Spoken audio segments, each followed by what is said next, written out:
Walter Ugumãe, serei para sempre o teu abrigo.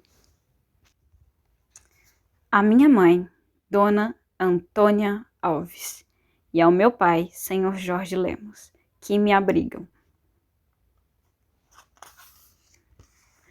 Quando a avó trocou o coração por um eletrodoméstico, continuou amando. Estava tão acostumada, fazia já do amor uma coisa plenamente racional. Amava por lucidez, ela dizia. Amar é saber. E dizia, amar é melhorar. Tantas vezes me repreendeu quando rabugei, ou abreviei um abraço. Ordenava apenas, melhora, rapaz, melhora. O meu avô, ao contrário, era um homem de oficina. Para ele, a vida era uma tarefa. Havia que cumprir, plantar, colher, assear, ter modos, manter o silêncio, poupar palavras. Usava todas as distâncias e fugas. A maioria das vezes, só a minha avó o encontrava, mantido em lugarejos debaixo das árvores, por onde ia fazer cálculos e afiar foices. Dava-se com os cães, todos um pouco ferozes. Dormiam também, ao sol a sossegar. Quando lhe mudaram o coração para uma maquineta esperta, a avó queria só saber se iria fazer algum ruído, como um frigorífico à noite. Estávamos todos ocupados com não sermos esquecidos na paciência de gostar de nós. E ela falava como se cuidasse de pendurar um cadeiro no meio do peito. O avô, resumindo nos sentimentos, sem talento nas aflições, mas maniento e cheio de medo, só dizia, sossega, menina, sossega. Mesmo velhinhos, ele tratava como uma primeira vez. Era uma menina.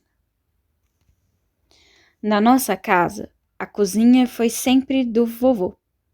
Ele, de tanto maturar, inventara receitas inigualáveis. A vovó julgava que a comida era poesia do avô. Aquilo que encontrara para traduzir delicadeza e carinho para todos nós. Os cães sabiam muito bem, nunca eram esquecidos nas refeições. Tomavam conta do fumo que saíra das chaminés e aguardavam lambões. Eu costumava chamá-los pela janela. Capitão! Rosado! Julinho! A avó pedia que eu fizesse silêncio. Durante aquele tempo, a avó dormia um pouco. Os cães aguardavam numa ansiedade educadíssima. Alguém disse que, em segredo, exatamente deitada para dormir, a avó chorou uma lágrima apenas, e de imediato ela floriu em seu olhar. Uma flor azul que se levantou do rosto como a própria lua em redor da cabeça. Tanta coisa era mágica na sua vida, até a tristeza, eu nunca duvidei. No dia seguinte, sem explicação, um bando azul passou como se fosse chuva, chilreando, descendo as capas das árvores, que se regavam ou choravam também. A natureza gostava da avó. Contava-se que, quando a família mudou, até as árvores aprenderam a caminhar e caminharam noite inteira para nossos bosques e puseram-se pertinho. Foi o avô que jurou durante a noite, sem ninguém ver, as árvores que estavam ao pé da casa antiga andaram para se mudarem de lugar. Os médicos vieram explicar tudo, sorridentes, e a avó acordou, silente e bem. Eu perguntei, ouve-se? E ela respondeu, igualzinho. Era uma maquineta tão imitadora de um coração que se ouvia da mesma maneira o bater. O meu avô, feliz, quase desperdiçou um sorriso nos lábios. Parecia repreender-se por essa abundância que era gostar de alguém. Voltou a fechar o rosto, organizou tudo, tinha ordens muito claras para cuidar da avó. Não se distrairia, era de rigor. Era importante que a avó tivesse a casa em paz. E o avô até esgaravatou grilos para os ir atirar longe. A ver se nada fazia barulho, criava carências ou se punha de palermices. Os cães afugentavam forasteiros, nem que fosse visitantes bonitos e delicados. Trabalhamos todos para que nosso campo fosse um exemplo de profundo sossego. A avó precisava se sossegar. Em conversas, a avó dizia que teve uma ternura e sentiu que lhe passavam por dentro do peito, como se fosse caminho e houvesse gente tão pequenina que por ali pudesse estar. Fora como descobrira a fraqueza do coração, dizia, por ternura. O avô, nessa tarde, não arredou o pé. Os cães até latiram lá fora. Ficou sem tempo para mais nada. Ocupava-se do medo. E o tempo todo era pouco para o tamanho do medo que lhe deu. Para brincar, a avó disse que iria com ele, debaixo das árvores, como ficava tanto, à espera de ideias ou alegrias. Deitaram-se. Ela segurou as mãos por sobre a cabeça do marido e declarou: serei sempre o teu abrigo. As pessoas abrigam-se uma nas outras, mesmo ausentes. Nossos abrigos existem. Estamos debaixo da memória. Um dia, entendi que os velhos são heróis. Passaram por muito, ganharam e perderam tantas coisas. Perderam pessoas, persistem, sobretudo, para cuidar de nós, os mais novos, e nos assistirem. Observam-nos, são heróis, ainda sabem amar depois de tantas dificuldades.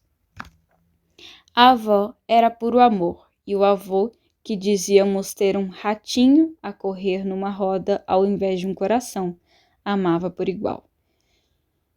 Tinha os sentimentos pouco adornados, mas tinha-os com a mesma intensidade. Meu querido avô, quando o vigiávamos de perto, via-se muito bem que sem o avô não podia ser feliz. Recuperada, contente com seus corações eletrodomésticos, a avó regressou às flores e às plantações. Depois, aos bordados. Toda a infância a vi bordar em bocados de linho. E eu disse, como se o pano fosse um bocado de leite parado. E a avó respondeu, que pena o avô ter a vista turva, igual a ser sempre noite. Meu avô habitava em uma espécie de escuridão. Todas as pessoas, os cães e as coisas andavam em poucas cores, sob fundos, por vezes, muito negros. O avô não tinha dias por completo, tinha uma coisa pouca nos dias. Sentia-lhe mais o fresco ou o quente. Era pela pele. Eu nunca havia entendido. Fiquei perplexo. Talvez eu tenha revelado alguma tristeza. Ficar perplexo podia ser uma certa aflição. Por isso, o avô desceu o rosto sobre mim, chegou bem perto e disse: O beijo da tua avó acende o mundo. Eu sorri. Meus queridos avós, de coração esquisitos, os dois eram afinal heróis perfeitos. O coração eletrodoméstico e o ratinho de correr numa roda estendiam-se como uma verdade absoluta.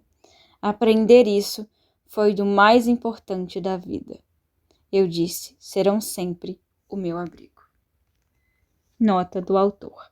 Há sempre lugares, nem que pequenas gavetas, onde não se fica ou não se mexe. Lugares onde protegemos com garra e ternura. Uma parte da vida, garantias ou provas de amor, tudo quanto nos mantém ou pode reerguer. Aprendemos sobre isso com os pais e os avós. Ficar longe dos pratos de porcelana que se herdaram do século XIX, não abrir as cartas de namoro antigas, deixar quietos os brincos que brilham, os recortes dos poemas na revista dos domingos, das nossas infâncias, a paguela do São Bento, que sabe milagres. Cada coisa à sua maneira é a fortuna possível da família. Quando operam o peito aberto, as pessoas que amamos, sentimos que alguém anda de pés inteiros dentro de onde não se pode andar.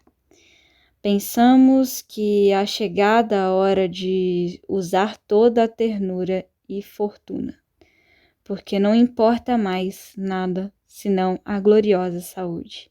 E imediatamente nos aflige que, acordando quem amamos, possa não nos amar mais. Quando se abre o peito de alguém, pode o amor escapar como evaporado por fim? Que saúde têm os que deixam de amar? Quando operaram minha mãe, ela seguiu amando. Fico saudável. A minha mãe ficou saudável. Continuamos sobreabrigados no seu coração. Por alegria, pela ternura e tesouro da família, fica este livro, igualmente bravo, para que entre nele de pés inteiros, quem quiser, sem deixar de amar, sem jamais deixar de amar. Walter Hugo Mãe. Espero que tenham gostado. Esse é um projeto de pequenos livros, porque tem livros muito densos a serem gravados e que demoram para ser editados. Então, nesse meio tempo, por que não pequenos livretos? Deixe seus feedbacks nos comentários. Sugeriram que eu gravasse sem música de fundo e aqui está um teste. Um teste bem rápido. E aqueles que preferirem com música, comente embaixo também. Não deixe de deixar o seu like. E é isto.